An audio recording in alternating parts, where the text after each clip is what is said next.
Hey guys, আসসালামু আলাইকুম। আশা করি সবাই ভালো আছেন। আজকে চলে আসলাম মহিপুর মৎস্য মার্কেটে। এই যে রাস্তা দিয়ে চলে যাচ্ছি হেঁটে হেঁটে। বাসায় ছিলাম, শুনলাম যে বন্দরে নাকি একটি ট্রলার এসেছে অনেক মাছ নিয়ে, তাই চলে আসলাম তাড়াহুড়ো করে। এসেই দেখি মাছগুলো ট্রলার থেকে উঠানো হচ্ছে আর চারপাশে মানুষ দাঁড়িয়ে আছে আর মাছগুলোকে সাইজ বাই সাইজ করা হচ্ছে। দেখুন, 4 সাইজে বিভক্ত করা হয়েছে। 1 কেজি আপ আলাদা, 700, 800, 600, 700 আর 400, 500 গ্রাম মাছ আলাদা করা হয়েছে। দেখতেই পাচ্ছেন বন্ধুরা, অনেক মাছগুলো সাইজ বাই সাইজ করা হলো। আর কিছুক্ষণের ভিতরেই ডাক শুরু হবে। পাইকার সব জড়ো হচ্ছে আস্তে আস্তে করে। এই যে দেখতে পাচ্ছেন মাছগুলো সব সাইজ বাই সাইজ করা। এই যে মাছটিকে দেখতে পাচ্ছেন, এই মাছটি হচ্ছে 3.5 কেজির মাছ। দেখতে পাচ্ছেন বন্ধুরা, এই কিছুক্ষণের মধ্যে ডাক শুরু হবে। আর এখানে দেখতে পাচ্ছেন কিছু বাজে মাছ, সুরমা মাছ, ঠেলা মাছ, বিভিন্ন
ডমফুলা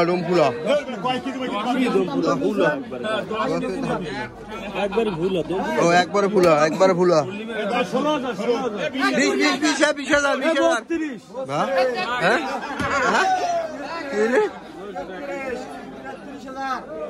একদম পচা মাছ, একদম পচা মাছ।